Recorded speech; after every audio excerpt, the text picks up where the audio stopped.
Hello guys, it's Gilgamesh the Gamer here. Welcome to my YouTube channel. In today's video, I am going to be talking about how you should go about building Rahu-Asura. So let's begin. Asura is a pretty fun character which uses energy, possess the fire element. Her gen zone is asterism. And let's also forget she is a range fighter.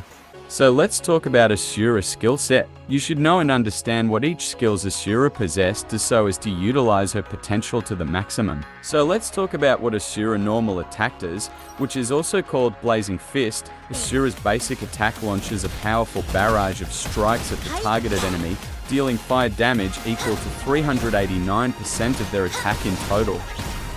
The skill Fire Warp can be activated by pressing and holding the normal attack button. Asura unleashes a straight line attack called Fire Warp, which deals fire damage equal to 220% of her attack strength. When Asura is in the flame-fed state, enemies hit by Fire Warp will have their fire resistance lowered by 15% for a duration of 4 seconds.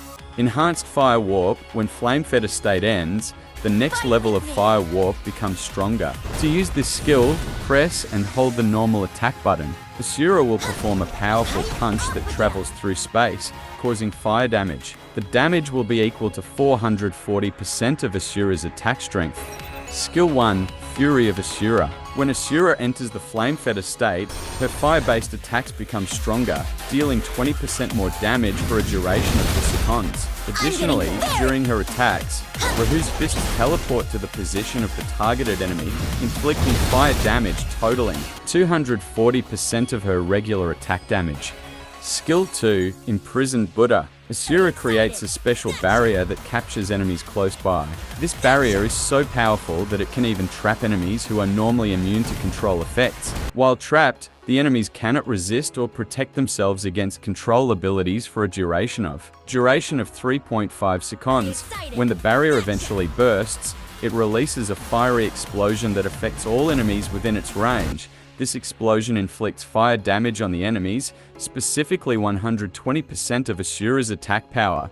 The total damage dealt is calculated based on Asura attack strength. Skill 3, Earth Shatter. Asura creates a crack in the ground beneath her targeted enemy, which pulls nearby enemies towards it.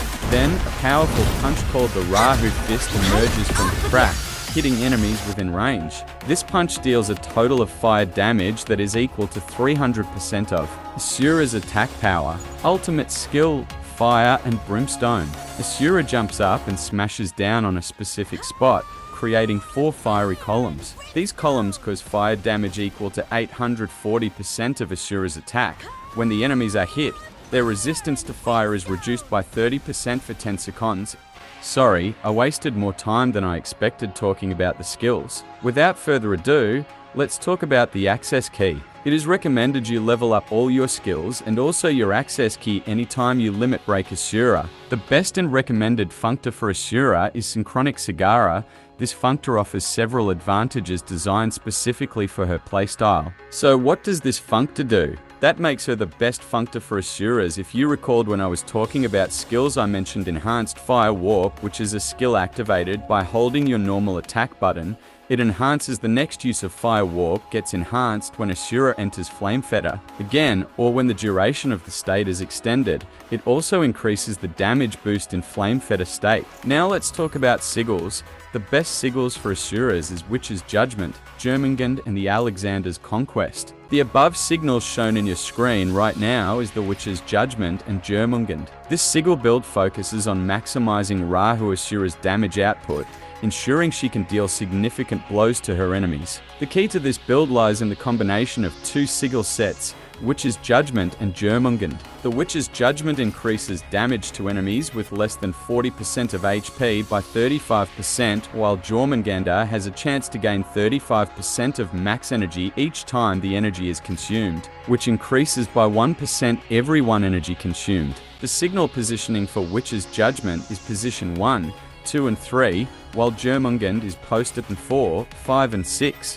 While for the Sigil build 2, which Sigil build ensures that Asura always has a steady supply of energy. It reduces the reliance on triggering Fate of the Serpent, making it a reliable and consistent choice for Asura. The Alexander's Conquest Sigil is particularly beneficial as it increases the maximum energy by 30 and grants 1 energy whenever an attack successfully lands. However, this effect can only activate once every second. This sigil is especially useful for characters like Rahu-Asura, who rely on a significant amount of energy for their skills. It helps maintain a dependable energy. While for the sigil positioning, you basically replace the position in which the Witch Judgment currently occupies from the sigil build 1. Now let's talk about the Aether code that's best for Asura. The best Aether code for Asura are the yellow code and the red code. Let's first start with the red code. The red Aether code focuses more on increasing critical damage and crit rate. What the first red Aether code does is that when Asura lands a crit with Duty of Asura, her crit rate is increased for every 1% fire damage she has. Her crit rate is increased by 0.2% for 5 seconds. Afika stacks up to 3 times. What the second red code does is that when Asura lands a crit, her crit damage increased by 8% for 6 seconds. Effect stacks up to 5 times. The crit damage boost from the Aether code, Deva Learning, is increased by 100% when using Earth Shatter. What the third Aether red code does is that casting Fire Warp expends 50% of Asura's current energy, and for every 1 energy expended, skill damage is increased by 2% for 6 seconds. Effect stacks up to 100 times. While the yellow codes reduces your reliance on triggering the Fate of the Serpent effect. What the first yellow codes does is that Asura gains 12 energy each time she enters the Flame Fetter state. This means that you'll have a higher energy reserve without having to rely solely on triggering the Fate of the Serpent effect. What the second yellow code does is that when Asura is in the Flame Fetter state, every 3 normal attacks that successfully hit an enemy will grant her 4 energy. This allows you to accumulate energy more consistently during combat,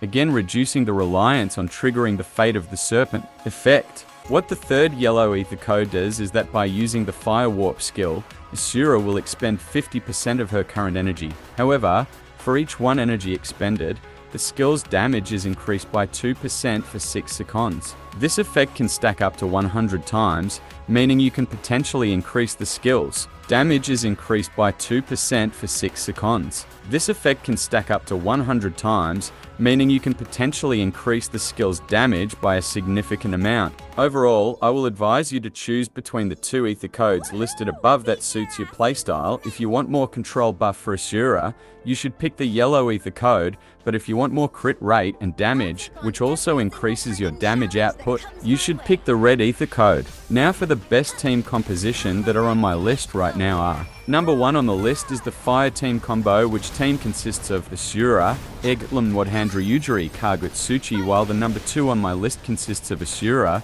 Shofire Zenkibo Tengu and Poseidon, and the number 3 on my list is the DPS team consisting of Rahu-Asura, Ryuguri Kagutsuchi and Shinri Tsukiyomi. This marks the end of this video. I will be grateful if you please hit the like and subscribe button and also click on the notification button so as not to miss out on any new contents. Thank you guys. See you on my next video.